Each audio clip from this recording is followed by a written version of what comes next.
Bueno, vamos subiendo. A ver si tengo sonido. Vamos adelante, nos vamos sentando. Bueno, muy buenos días a todos. Muchísimas gracias por estar acá con nosotros. Muchísimas gracias. Le pregunté a los organizadores, 270 personas hay acá. Le pregunté a la gente de Agrositio que lo está transmitiendo, hay 320 personas. Hay 15 provincias que lo están viendo, un dato no menor, porque una vez se está acostumbrado más a lo presencial.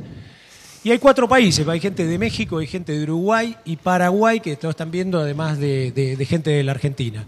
Bueno, esto es casi una gran familia, estamos muchos amigos. Para mí estar acá en este edificio de la Católica es sumamente importante, con Ricky Negri, con quien compartimos cada mañana tempranito allá los sábados y todo, y hacemos radio con los chicos, con todo. La verdad es que es un gusto estar acá. Yo diría casi que esto es como una especie de 30 online, pero en directo con todos ustedes.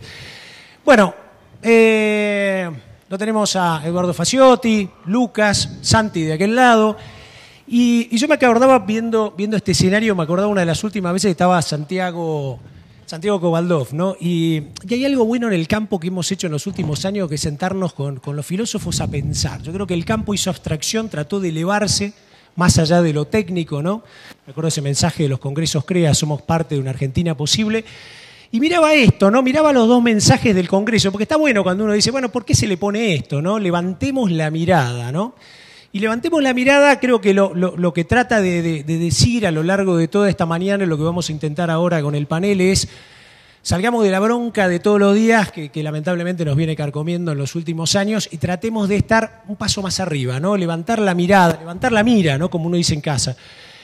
Y me gusta también el otro mensaje, que es una pregunta y que está dividida en 2 cosas, ¿no? ¿Cómo nos posicionamos hoy pensando en mañana? El posicionamiento quiere decir, bueno, esto es hoy, con todas las externalidades que tenemos, climáticas, políticas, macroeconómicas, contexto mundial, contexto local, que a veces es más complicado que ese, ¿no? En algún momento decían que teníamos viento de cola, hoy es como que, aunque tuviéramos un poquito de viento de cola, siempre el viento sopla más fuerte del otro lado.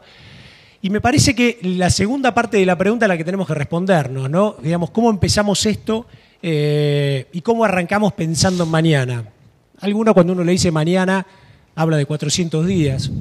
Otros dicen 400 días más 500 días, ¿no? Porque hay que terminar los 400 y después el que venga tiene que arrancar los 500 días que vienen. Y hay muchos que pensamos que en la medida que cada uno de nosotros, desde cada uno de los espacios, cambiemos las cosas, eso nos va a ayudar muchísimo.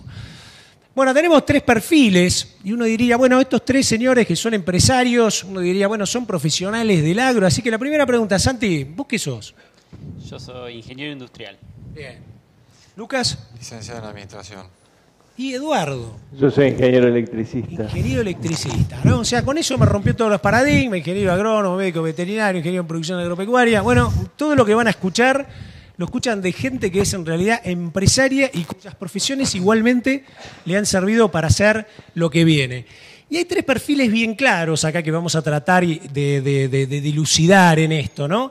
El concepto de diversificación, el concepto de procesos para posicionarnos hoy pensando en el mañana, y también cómo hacemos para generar un negocio, digamos, distinto, ¿no? Un negocio sabiendo que a lo mejor tenemos que salir del día a día para construirlo. Voy a arrancar con Lucas, el de la diversificación, y te voy a pedir, Lucas, que vos le descifres a la audiencia el 70-15-15 de antes y el 50-50 de ahora. ¿Me ayudas? Bien. Bueno, yo trabajo en Salta, en una empresa familiar. Somos 9 hermanos y trabajamos 6 con mi padre, digamos, ¿no? Tenemos producción en Salta y algo en Bolivia. Y bueno, estos números que vos comentás es básicamente porque hace 5 años teníamos nuestra matriz productiva, era 70% soja, 15% maíz, y el otro 15% se dividía entre algunas especialidades y la actividad ganadera. Y bueno, desde hace 4 años esa matriz o ese aporte al margen bruto global cambió radicalmente y bueno, hoy es 50% que se divide entre soja y maíz y el otro 50% entre distintas especialidades, digamos, ¿no? De ahí los números que vos comentás. ¿Por qué se dio esto? no hubo ningún momento donde un iluminado dijo esto tiene que ser así. Digamos, lo que sí siempre estuvo claro dentro de la empresa era que no nos gustaba cada vez que hacíamos el análisis de gestión y veíamos que la soja nos aportaba el 80% del margen. No nos gustaba, pero nos resultaba cómodo. Eso era una realidad también, ¿no? O sea, uno miraba esa situación y decía, bueno, la soja la hacemos de taquito, ¿no? Lo escuchan los agrónomos y era un poco así, digamos, ¿no? La soja la hacemos fácil, nos ayuda a avanzar sobre frontera, bueno, una serie de cuestiones que nos llevaron a eso, pero no existía el autodesafío, ¿no? Dentro de la empresa, de decir, bueno, queremos cambiar esto. O sea, es algo que nos resulta cómodo, pero que nos incomoda pensando en el largo plazo, digamos. Bueno, así fue que nos empezamos a autodesafiar y ese autodesafío de alguna manera nos llevó a que el conocimiento que habíamos generado con ese 15%, que yo creo que ahí hay una clave importante, digamos, en ese 15% había mucho conocimiento, que lo único que tuvimos que hacer es multiplicarlo, en algunos cultivos multiplicar por 20, pero era cuestión de multiplicar superficie, digamos, ¿no? Logística, el conocimiento estaba, digamos. Cuando hablamos de ese 50% son especialidades, ¿no? Y seguramente la pregunta de ustedes es ¿qué tipo de especialidades? Yo me lo había anotado acá, ¿no? Chía, sésamo, ¿no? Sésamo. Poroto, en el norte de repente es una especialidad, no todo el mundo la hace. Maíz pisingallo, quinoa, ¿no? La quinoa, el cártamo y además producir semillas para criaderos, ¿no? Lo cual representa un negocio interesante. O sea que cuando decimos especialidades... Bien. Hace un rato estaba con Jorge Latuffi y le digo, bueno, en un año complicado como este, ¿qué están haciendo los productores CREA? ¿Redoblan la apuesta en insumos? ¿Bajan la guardia? ¿Dejan que las malezas resistentes y tolerantes les pasan por arriba? Y me contesta técnicamente y me dice, más tecnología de procesos para administrar mejor la tecnología de insumos, ¿no? Entonces, esto tiene que ver mucho justamente con procesos, cómo aplicamos procesos. Así que, Santi, vos como ingeniero industrial, ¿no? No tiene nada que ver con Ricky Negri, simple parentesco, ¿no? ¿Cómo hicieron, digamos, para acoplar este caso? ¿Cómo hicieron ustedes, productores en el oeste de Buenos Aires, productores, digamos, de mucho tiempo, mucha raigambre, con padres profesionales también en esto? ¿Cómo trabajaron el tema procesos?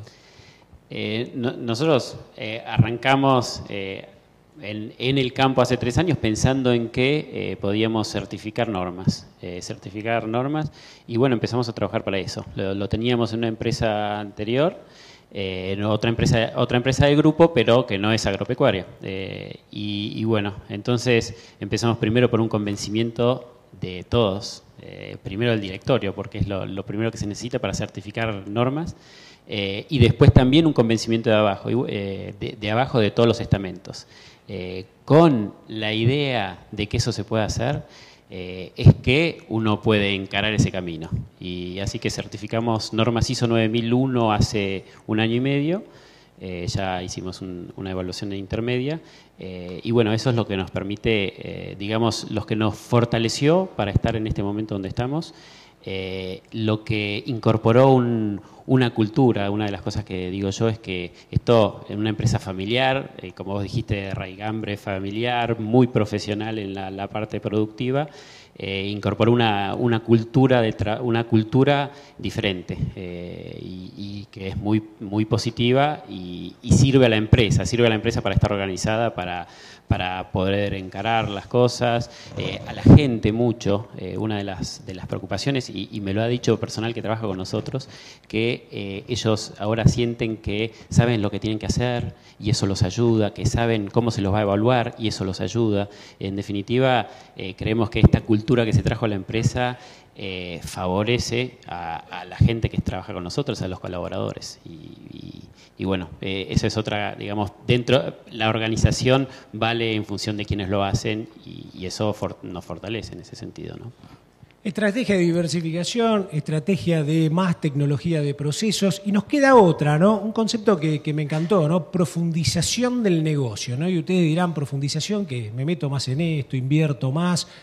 ¿Por qué no nos contás, Eduardo, qué es profundización del negocio, ¿no? Alguien que salía, arrendaba, un día se dio vuelta con todo esto y dijo, no, vamos a cambiar con nuestra empresa. Bueno, nosotros en el año 2001 empezamos a desarrollarnos con el tema de arrendamientos y coincido con lo de Ricardo, éramos farming, Excel farming. O sea, lo que decíamos en el Excel se traducía en la producción, así que pensábamos que éramos unos genios. Hasta que en el año 2008 tuvimos una pequeña problema climático. Hasta ese momento el clima y los precios acompañaban. Y entonces siempre nos iba bien y éramos Excel farming. Luego, en el año 2008 tuvimos la primera dificultad, que perdimos un 15% en la producción de maíz y los alquileres eran altos y quisimos, nos preocupamos en ese momento, que no siempre daba todo bien, y entonces decidimos bajar los arrendamientos y no hubo manera de negociar los arrendamientos. Por el contrario, fue una campaña medianamente buena y nada más que tuvo problemas en maíz y los arrendamientos subieron y los insumos subieron. Cuando quisimos bajar los niveles de arrendamiento tuvimos que perder campo porque no había manera de bajarlo. La tasa de interés había subido y ahí entramos en un proceso en el año 2008 de ir dejando el arrendamiento, que casi lo teníamos una vez y media sobre la superficie propia, y al otro año estuvimos mucho mejor posicionados frente a una terrible sequía que fue la del año 2009. Y luego seguíamos bajando los arrendamientos porque no había forma de bajar, el valor del arrendamiento. Entonces no lográbamos, el Excel farming ya no funcionaba porque queríamos darle en el Excel rentabilidad y no lográbamos ni en el Excel lograr rentabilidad. Después del 2009 fue una campaña buena y vuelve a tener una campaña malísima la zona nuestra en el 2012 con maíz, que nos pega muchísimo. Y bueno, seguimos en el proceso de reducción y con el capital de trabajo que nos iba quedando de la reducción de arrendamientos, lo que hicimos fue profundizar las inversiones en el campo, aumentar la capacidad de acopio. Empezamos a transportar todo con nuestros propios camiones, mejoramos las maquinarias, aumentamos la capacidad de siembra y de cosecha. La de transportar con nuestros propios camiones parece una buena decisión, pero tiene sus dificultades, porque uno por darle trabajo al camión pierde a veces hacer algún buen negocio. Bueno, entonces cometemos errores, pero en el medio hubo una cosa positiva que pasó con respecto al camión, que empezaron a aparecer los cupos, o sea, los números de cupo. Entonces los camiones estaban funcionando mejor que antes.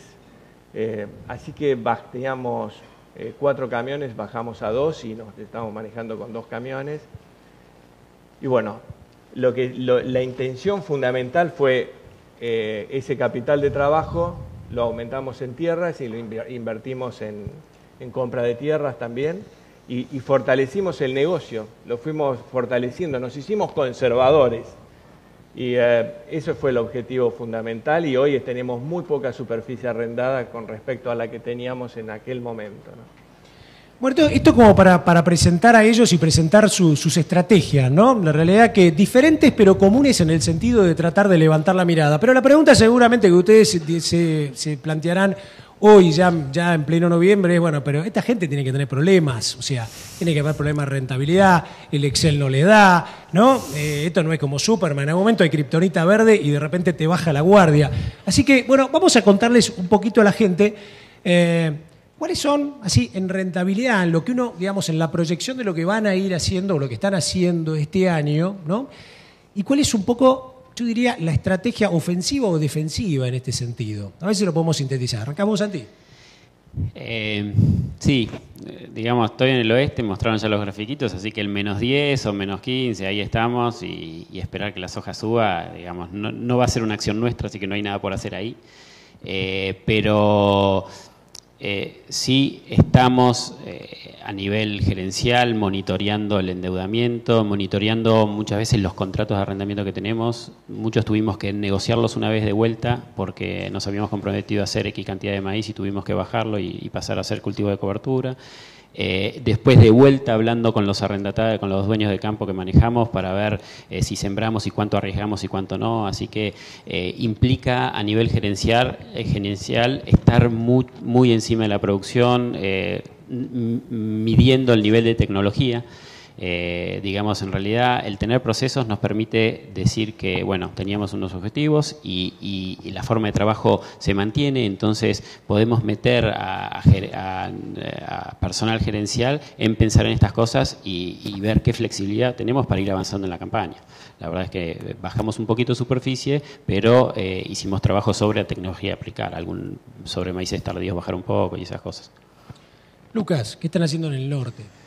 Según los climatólogos puede llegar a ser un buen año. Es el norte, a ver si desempatamos después de tanto tiempo, ¿no? Bueno, ojalá. Bueno, allá también la estrategia para encarar la campaña, digamos, nuestra idea es seguir sembrando lo que veníamos sembrando, digamos, no resignar superficie. Se renegociaron arriendos, por supuesto, digamos, como pasó en todos lados. Inclusive hay algunos campos que en Salta se llegó a la situación donde hay campos que directamente se siembran gratis, digamos, ¿no? O sea, para el dueño del campo es mejor negocio que alguien se lo siembre gratis que dejarlo abandonado, digamos, ¿no? Así que así es la situación allá. Y bueno, con todas las especialidades, de alguna manera el Excel Farming en principio siempre da mejor, digamos, pero bueno, tiene otras complicaciones, digamos, ¿no? La especialidad obliga, un poco lo dijo Charlie, ojo con las especialidades porque hay que conocer los mercados, ¿no? Y es tal cual eso, ¿no? O sea, cuando uno se mete con un producto, con un cultivo nuevo, no solo tiene que tener el conocimiento agronómico, sino después el conocimiento comercial, digamos, ¿no?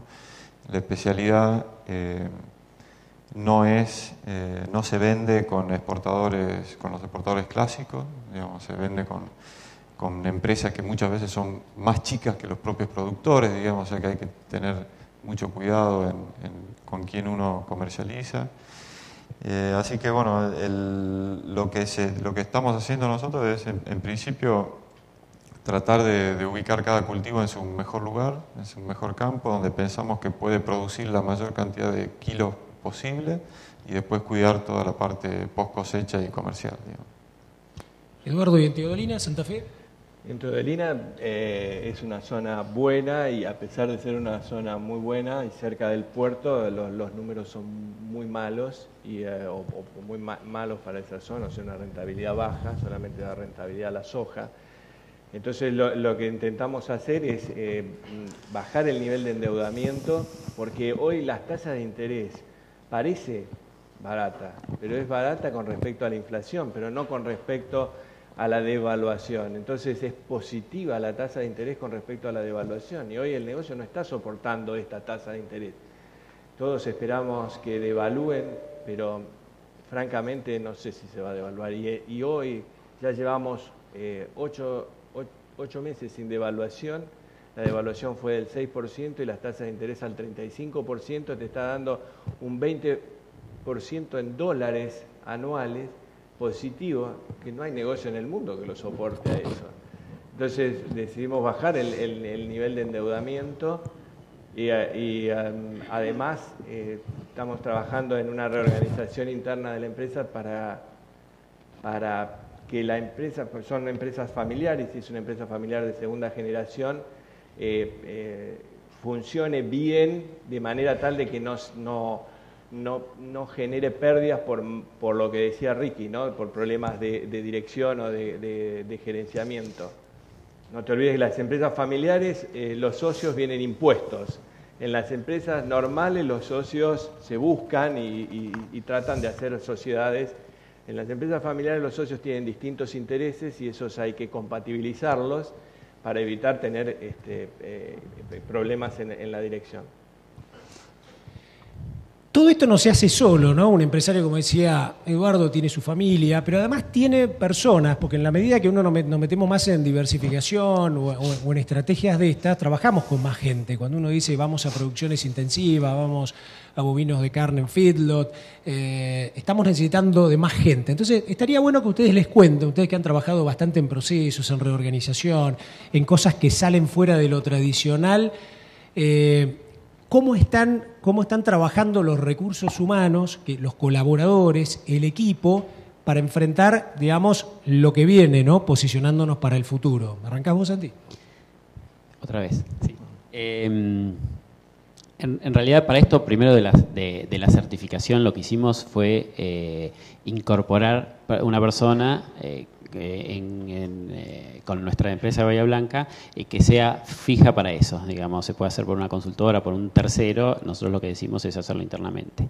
El hecho de escuchar de afuera, digamos, Ricky que habla de los procesos, esto lo habla hace 10 años, entonces siempre ha dicho, eso es bueno, en la empresa de producción también se puede hacer, y entonces él dice y nosotros hacemos. Así que traer eso sobre la mesa me parece importante porque es responder a esto, ¿no? La capacitación de toda la gente, hay mucho que puede ser externo y mucho comunicación interna. Digamos, como decían hace un rato, si la empresa tiene objetivos, comunicarlo. Si la empresa tiene una misión, comunicarla. Y comunicarla y que se sepa. Y si hay alguien de la empresa que pasa, que puede no entender tan bien todo eso, bueno, cada uno a su nivel y eso es importante. Y entonces pasa a haber muchos estamentos de formación interna, de inducción interna, que son muy importantes. La verdad es que hay mucho por aprender internamente y eso en las empresas, y las normas nos llevan a eso, eso es muy bueno. Eso es muy bueno que desde el palero que está cargando los camiones escuchó hablar de la misión y sabe cuál es el objetivo de la empresa y sabe cómo se maneja. No es que la vaya a manejar porque por ahí su entendimiento es un poco más corto, pero es importante que haya eso. Y entonces la capacitación es a nivel de toda la empresa y mucho interno también. Lucas, cuando yo leía la lista y leía sésamo, quinoa y cosas que representan el 50% del modelo productivo de ustedes, imagino que todas estas cosas requieren conocimiento intensivo, gente que nunca antes lo hizo, ¿no? Sembrar, cosechar, cuidar la calidad, entregar, tener también esa relación cliente-proveedor externo en todo esto, ¿no? ¿Cómo juega todo eso? Sí, pues desde el punto de vista agronómico cada cultivo tiene su particularidad, pero de alguna manera la lógica del cultivo es extrapolable, digamos, se puede manejar, digamos, un agrónomo que entiende un proceso productivo puede perfectamente adaptarse a cualquier cultivo.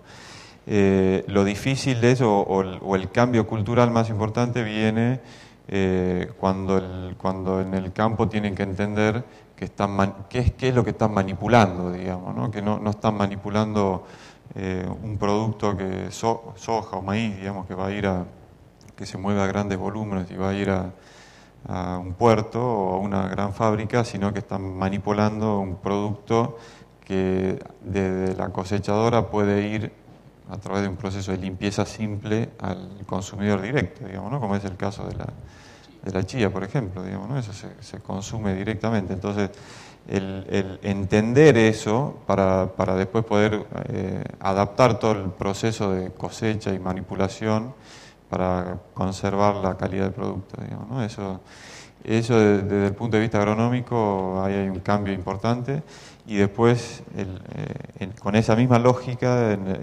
ese cambio también lo tienen que incorporar o adaptar todas las personas que trabajan en las plantas de proceso, de limpieza y de empaque, digamos, de este tipo de productos. Eduardo, en esta estrategia de profundización del negocio, ¿no? Que en realidad representa cambio, vimos bastante la palabra cambio y todo, ¿cómo juegan las personas, ¿no? Las personas, su motivación, su capacitación, como decía Santiago, ¿no? El entrenamiento, el mirar para adelante cuando de repente las cosas, el horizonte está medio con nubarrones. ¿Cómo juega eso? Las personas es fundamental en el negocio. Nosotros estamos teniendo un tema fundamental en la parte administrativa. Aumentamos mucho la capacitación allí. Nuestro sistema contable es bastante minucioso, y la parte en nuestro estudio contable también es bastante minucioso. Eso logramos ahí una buena organización, porque para mí es vital en estos momentos, porque la parte financiera y la parte económica está teniendo mucho peso se está pensando mucho el escritorio más que la producción en estos momentos en una empresa agropecuaria.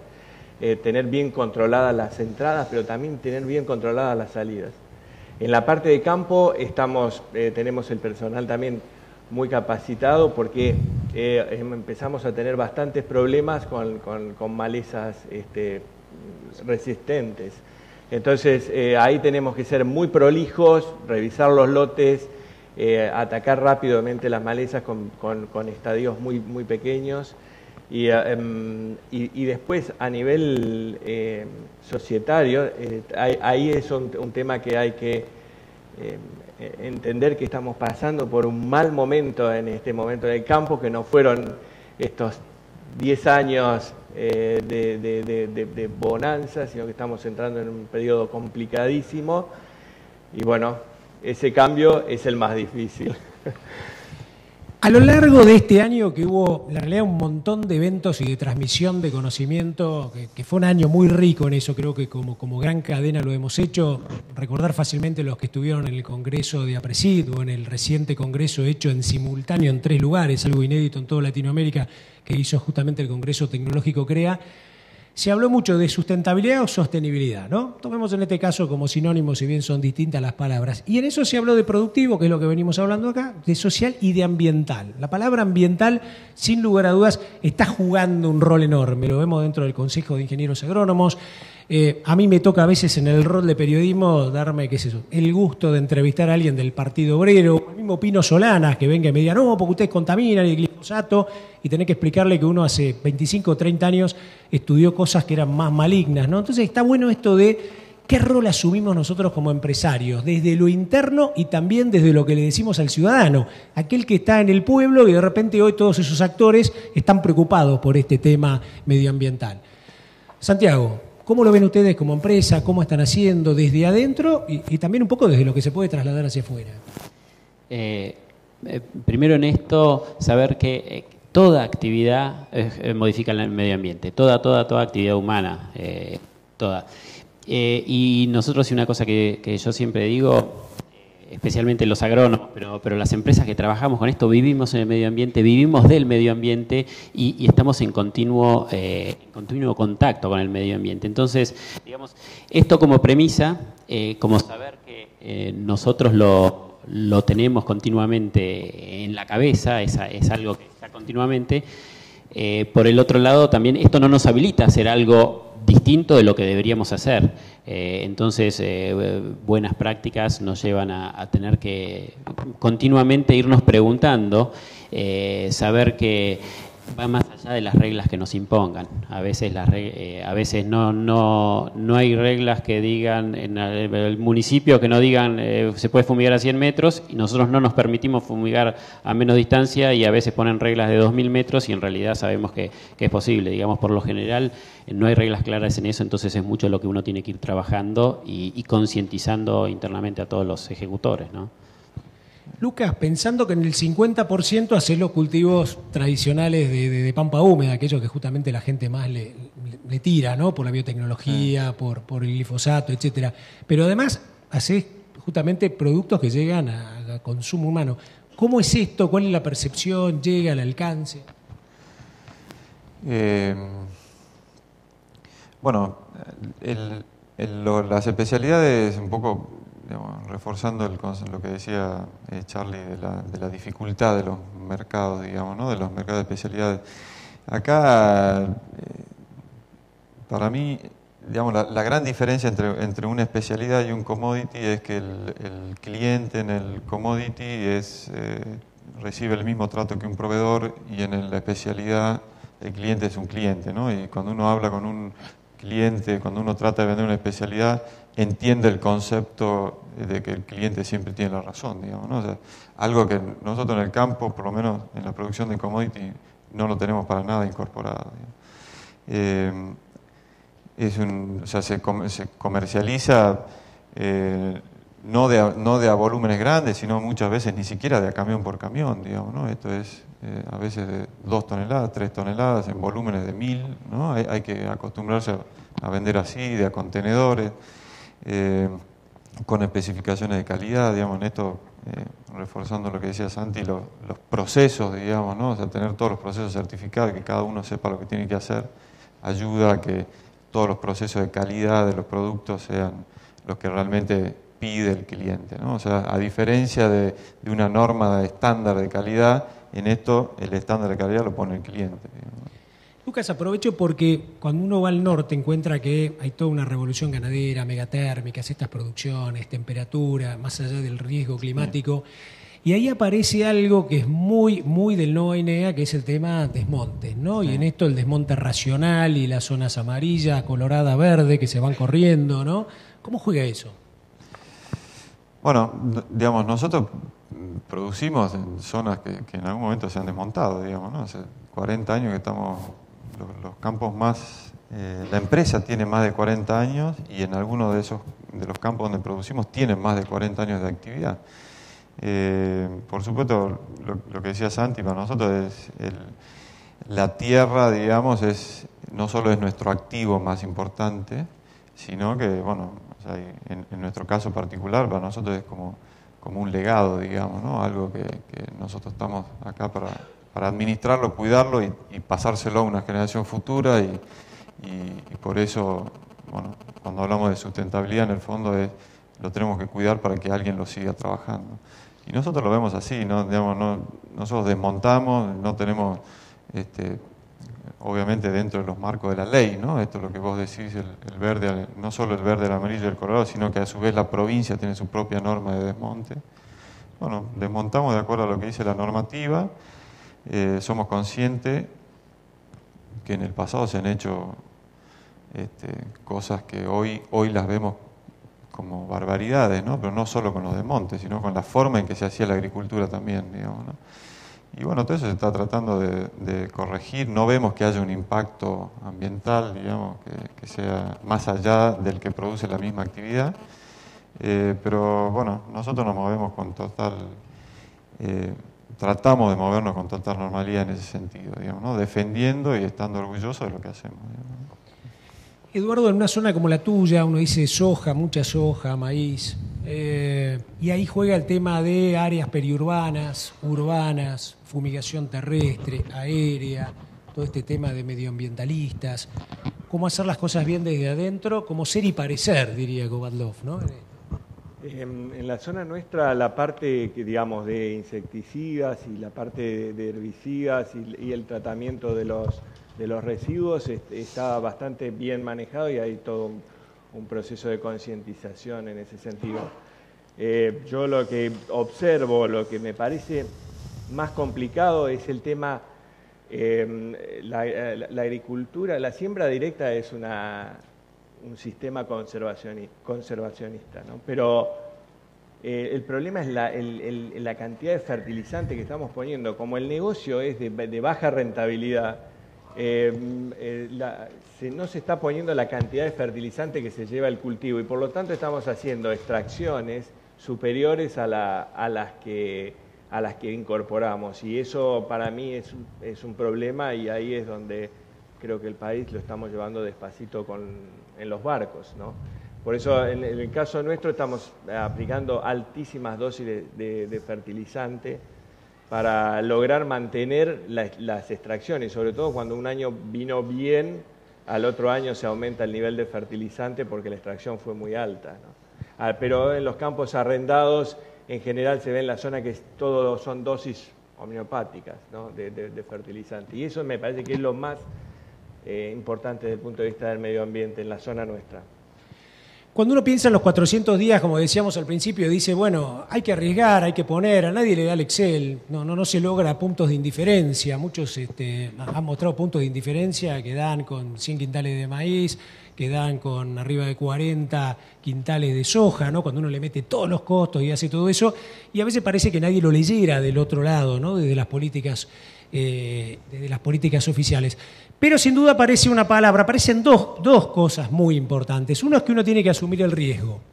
Y les voy a asociar otra palabra que a lo mejor les va a hacer contraste, pero el otro es, uno no lo hace solo, lo hace con su familia, con su entorno, con su mujer, con sus hijos, con hermanos, con primos, con los que componen eso, ¿no? Entonces, qué mejor que tocar este aspecto que tiene que ver con lo empresario desde justamente el anillo más amplio, que es la propia familia, cuando uno dice, mirá, estamos endeudados al 30-35%, si esto no anda, tenemos que mandar la camioneta, parte del campo, lo que sea, ¿no? Y a lo mejor soy demasiado duro, pero creo que hay casos en los cuales, si las cosas andan mal y le sigue yendo tan bien a todos con la soja, vamos a estar en momentos complicados, sobre todo si no logramos algún tipo de política oficial. ¿Cómo juega el asumir el riesgo de lo que viene en los próximos 400 días y la familia en todo esto? Hablaste de 400 y 500, Sí. entre 400 Sí, y 900. Vamos a tomar tomar los 900 si querés. Yo soy un optimista de que hay que pasar los 400 y me parece que en los 500, que son un tema para debatir al final, me parece que hay que estar preparado. Como decía un amigo mío, cuando llueve, que no te agarre con un tenedor, ¿viste? Que te agarre con una cucharón enorme, ¿no? Hay cosas muy buenas que tienen las empresas familiares o los grupos que se juntan. Esto yo hago la analogía, pasamos por una inundación acá en el oeste, que estamos pasando fuerte. Los camiones, cuando hay un paso feo, se enganchan y pasan enganchados. Por ahí se encaja uno y el otro lo empuja, se encaja el de atrás y el otro tira. Y creo que en la empresa y en las familiares pasa esto. Cuando uno baja los brazos y no quiero más, a ver si nos damos vuelta, y entonces otro lo alienta y le pone optimismo, digamos, el optimismo que se necesita para seguir adelante. Y eso pasa muy seguido. Eso pasa, pero ahí está la bondad. En nuestro caso es una empresa de tercera generación, todavía la generación de mis padres son los socios y están todos trabajando con nosotros. Entonces nos pasa mucho esto, que cuando uno vuelve negativo y baja los brazos, nos juntamos, digamos, metiéndole mucha racionalidad, porque no es cuestión de un optimismo ciego, sino esto de hay que apechugarle y cómo lo hacemos. Y en eso sirve mucho un grupo y la empresa familiar, eso es una de las bondades que tiene, ¿no? Lucas, creo que eran 3, 4 generaciones, 9 hermanos, un paquete de números, ¿no? ¿Cómo se maneja todo eso, digamos, dentro de lo que es la empresa familiar de ustedes allá? Sí, a ver, nosotros somos tercera generación, pero con una particularidad de que mi padre es único dueño. Entonces, es casi como si fuéramos segunda generación, digamos, ¿no? Y también, digamos, como dice Santi, en esto, por suerte, estamos todos alineados atrás del mismo interés, digamos, ¿no? O sea, entonces, de alguna manera, si hay que ajustarnos, nos ajustamos todos y todos entienden, y bueno, y si hay para repartir, están todos contentos, pero vamos todos en la misma línea, digamos, ¿no? O sea, solamente tenemos que alinear bueno, que ya lo hicimos, digamos, ¿no? Alinear una misión, la visión y hacia dónde vamos, y bueno, es todo más fácil, digamos, ¿no? Cuando los intereses de alguna manera están alineados, es más sencillo cambiar el temporal, digamos, ¿no? Eduardo, y te voy a pedir que hagas la reflexión y te voy a pedir que agregues esa otra reflexión que me hiciste a vos, a mí, ¿no? Respecto a saltear la generación que viene, ¿no? Y trabajar sobre la tercera, sobre los nietos. Pero primero la familia. No, nosotros somos una empresa que no somos tan grandes, y las empresas agropecuarias, el problema que tienen es que las familias crecen más rápido de lo que crece la empresa. Entonces, yo lo que pienso es que, decir, bueno, ¿cómo hago para solucionar este problema? Y el problema me parece que se soluciona con capacitando a las generaciones que vienen. O sea, tratar de capacitar bien a las generaciones que vienen para que logren desarrollarse fuera de la empresa. Porque dentro de la empresa les va a ir quedando cada vez más chica. O sea, si vos, tomemos un ejemplo, vos tenés que tu padre te dejó 1000 hectáreas, por ejemplo, y son 3 hermanos, queda 300 para cada uno, y la próxima, si tienen 4 hijos, ya no viven, y en muy poquito tiempo no alcanza. Pero sí alcanza para capacitarse y para formarse y para, de esa manera, poder las próximas generaciones vivan fuera de la empresa, que me parece que van a vivir mejor y van a estar mucho más, van a tener un mejor sueldo inclusive, siempre y cuando estén bien capacitados, ¿no? ¿Y el plan educativo para los nietos?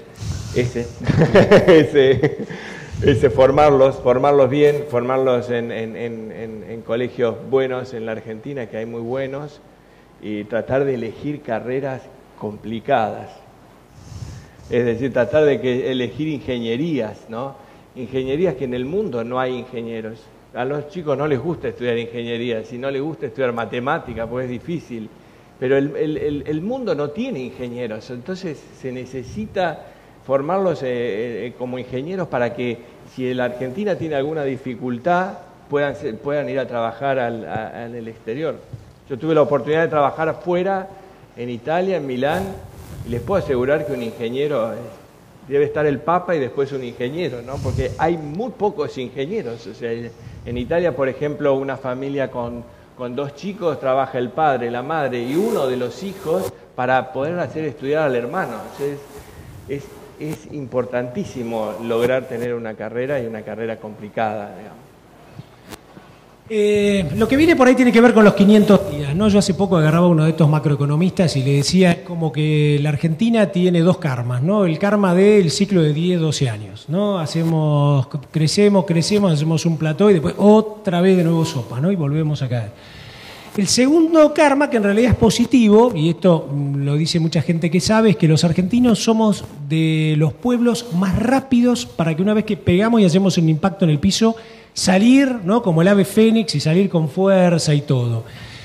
El tercer karma que me decía es que en ese desgaste de 60 años de hacer estos loops, ¿no? Caer, volver, etcétera, claro, cuando uno lo mide en PBI, en educación, en un montón de cosas, la Argentina se va erosionando versus otros países. Y la pregunta es, bueno, si podemos romper este maleficio en algún momento, ¿no? ¿Qué es lo que va a pasar? Y así hacíamos una lectura de los 500 días, ¿no? Una vez que pasemos esto, recordemos que todavía vamos a sembrar, la gruesa que sembremos ahora la sembramos y la cosechamos dentro de los 400 días, pero la fina que sembremos, ¿no? Que yo tengo fe en que vuelva a ser una fina que provea de 7 millones de toneladas que necesitan los brasileros y no hoy que no le podemos dar, que pueda darle otras 7 millones de toneladas del hambre que hay en el mundo a otros países que lo necesitan y que nos queden 7, 8 para pan, media luna de Delicity, todo lo que querramos nosotros acá, pero para ello tenemos que tener cultivos de invierno, ¿no? Y eso se van a cosechar dentro de los otros 500 días. Entonces, ¿cómo estamos preparados? ¿Cómo lo vemos? ¿Qué visión tenemos respecto a decir, me banco esto que está, pero después lo que viene arranca o no? ¿Cómo lo ves vos, Santi? ¿Cómo lo ven? ¿Cómo analizarías este concepto? ¿Cómo están preparados? Digamos, en estos días no hay que hacer cosas raras, primero, no hay que hacer cosas raras. Si dicen, nos metemos ahora en tal cosa, en algo nuevo, creo que hay primero tomar la decisión de no hacer cosas raras. Segundo, saber que va a haber un momento mejor para el cual uno tiene que estar preparado. Si vos dijiste serán curvas y van para abajo, en realidad lo que tenemos que lograr es que la empresa vaya para arriba. Y si este año, en nuestro caso, que vamos a sembrar el 60% de la superficie total que manejamos, que es muy poco, tenemos estructura para mejorar internamente, para profesionalizarnos, con lo cual hay cosas por hacer en el intermedio, pero pensar 2 veces antes de hacer cosas raras. Digamos, cualquiera diría, bueno, las buenas oportunidades se van a dar en cosas novedosas, pero bueno, no es un momento para dar un giro de timón espectacular a la empresa, sino sí probar cosas, sí por ahí probar specialities y esas cosas, pero no volcarse de lleno a algo distinto. La verdad es que tenemos que pasar estos 400 días, hay que estar, y los otros 500 va a haber que remarla también, y hay que decirle a los remeros bien a dónde vamos a ir. Para eso lo vamos a ir viendo en los próximos 400, ¿no? Lucas, la visión de ustedes. Bueno, para los próximos 500 días creo que lo más importante es sentarse a pensar primero, ¿no? Que creo que no sé si se hace tanto, digamos, ¿no? A veces estamos tan embarrados en los 400 que no le dedicamos tiempo a pensar en los próximos 500. Y yo creo que ahí hay un juego importante. Bueno, en ACREA siempre se habla mucho del rol, ¿no? De los roles, del sombrero, qué sombrero me pongo en cada momento, y yo creo que eso en estos momentos es más importante que nunca, digamos, ¿no? O sea, hay que ponerse el sombrero de directivo de las empresas, ya sea una grande, una chica, una mediana, lo que sea, pero hay que sentarse y pensar qué es lo que uno quiere, cómo quiere ver la empresa para los próximos 500 días. Y para los próximos 400 también hay que ponerse el sombrero de gerente, ya sea de operativo, administrativo, productivo, lo que sea, digamos, pero ponerse a gestionar con austeridad, prudencia y tratar de pasar estos 400 días, digamos, ¿no? Sin lugar a dudas que los cambios, sobre todo los cambios estructurales, como puede ser el cambio de gobierno en alguno de los escenarios que nos planteaba Jorge Asís, tradicionalmente y en un país como la Argentina, que tiene agua, que tiene una riqueza espectacular, que tiene más de 36 millones de hectáreas, podría tener más, que tiene 1.200.000 hectáreas forestadas. Y ustedes dirán, ¿es mucho, es poco? Miren, Uruguay es 10 veces más chico y tiene lo mismo, y Chile tiene 400 kilómetros la parte más ancha y es lo mismo, y tenemos enormes posibilidades. Entonces, cuando uno lo mira, se da cuenta. Yo el otro día estaba en un congreso de Axoja y hablaron de los 10 años, pero lo que viene para adelante es industria, pero total, agroindustria, oleoquímica, decía el presidente de AGD, hablando de lecitina, glicerinas, un montón de productos elaborados. Contaban, miren, fácil, nosotros exportamos poroto, harina y aceite. Y Urquía decía, ese aceite perfectamente podríamos, exportarlo en botellas. Y eso aumenta 50% el valor. Pero además, si lo exportamos con una botella que tenga una marca, aumenta 80% el valor, ¿no? Y después contaban, mire, algo mucho más fácil. El mundo está perdiendo proteínas animales. Esas proteínas animales vienen de la carne bovina, de la carne porcina, de la carne aviar y de la acuicultura, que creo que va a ser un próximo boom. Y eso necesita harinas de alta proteína. ¿Saben cuánto procesamos de toda la harina que exportamos de 54 millones de toneladas de soja? Nada más que el 4%. El resto lo exportamos, 96% sale. Y ustedes me dirán, ¿es mucho, es poco? Miren, Brasil tiene el 26% procesado adentro, por ello tiene una industria avícola y porcina enorme. Y Estados Unidos, 46-48. O sea, cuando uno mira todas esas oportunidades y lee los 500 días y se imagina a alguien que tome un televisor y cuente esto, que tenga un canciller que salga y llene las embajadas de agregados agrícolas. Yo le preguntaba a Mario, bueno, no me acuerdo del presidente de Exportar, Elizondo. Le digo, ¿en cuántas embajadas hay que estar en el mundo para vender agroindustria argentina? En 40. Mira vos. ¿En cuántas estamos? En 19. Si la miramos para adelante, tenemos 21 oportunidades de tener la mejor gente, ingenieros, licenciados en Relaciones Internacionales, gente que venga a los agronegocios, ¿haciendo qué? Vendiendo, abriendo todas estas puertas de productos, ¿no? Pero también hay gente que dice, si todo esto se da, si nada más que hay 120.000 millones de dólares en la Argentina, en los cajones nuestros, más otros 200.000 dando vuelta, más un mundo que quiere invertir, posiblemente si esto se da y el shock de confianza se da, ¿qué va a pasar? Vamos a tener inversiones enormes. Y esto también, para una lógica tradicional nuestra, donde hoy alquilar, digamos, el pobre que alquila no sabe qué hacer, imagínense si de repente toda esa inversión viene, ¿no? Entonces, para analizar un poquito esos 500 días y agregarte esto, vos que estás en plena zona, ¿no? Si todo este escenario se diera, que yo creo 95% se va a dar, ¿qué puede pasar? Yo voy a seguir con una mentalidad conservadora. Si todo este escenario se diera, y esperemos que se dé, yo lo escuchaba hoy a Jorge Asís, él terminó la charla y dijo, hay una Argentina de negocios y demás, pero siempre terminó con un pero, ¿no? Entonces, en el campo, como es capital intensivo y cualquier error que se comete, dado que es muy baja la ganancia, un error son 2 o 3 campañas buenas que necesitamos para recuperarlo.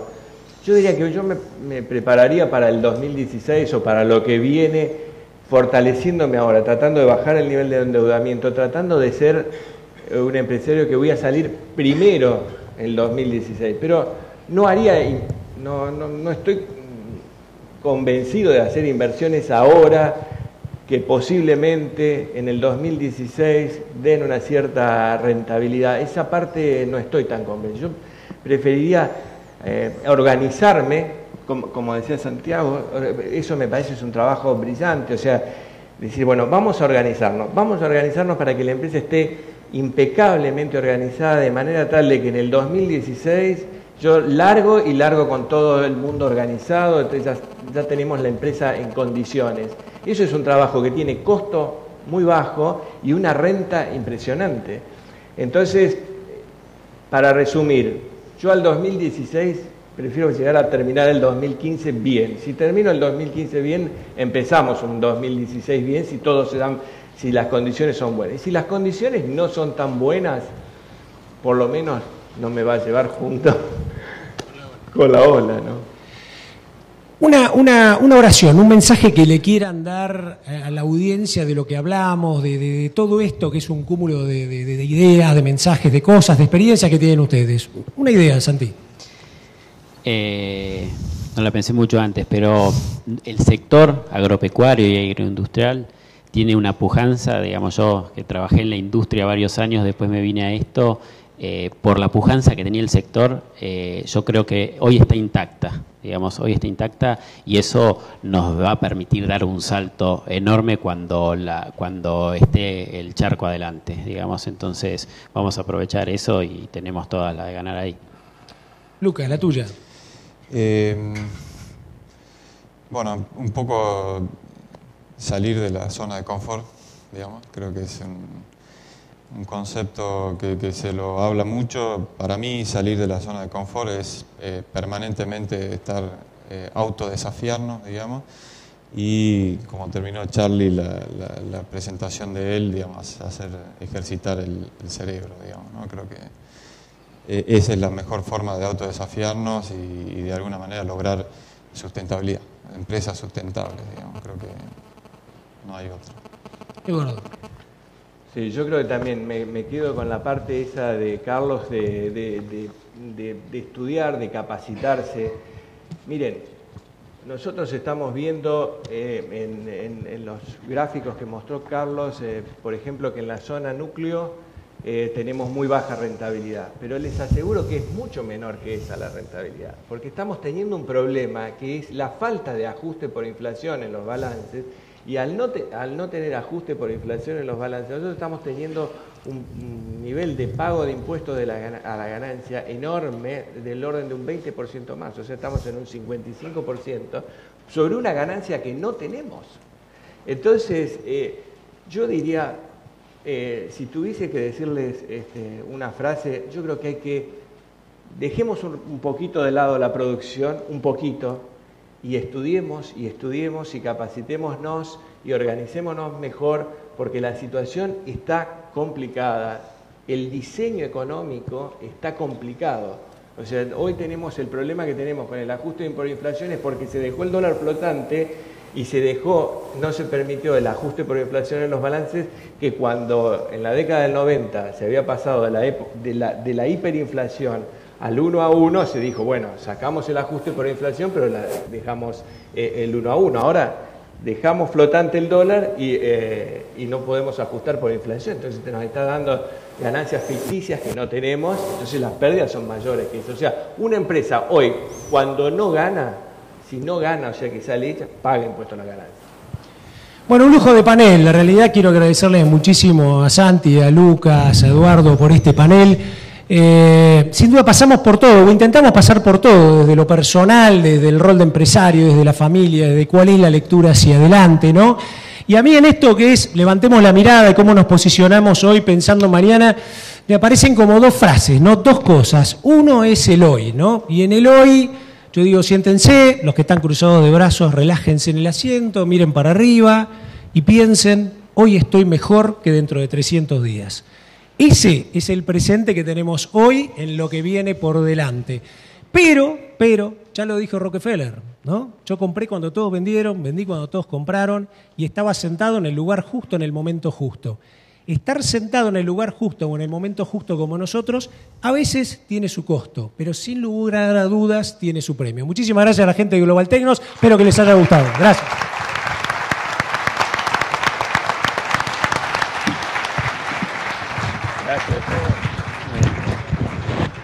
Bueno, muchas gracias muchachos, muy bueno.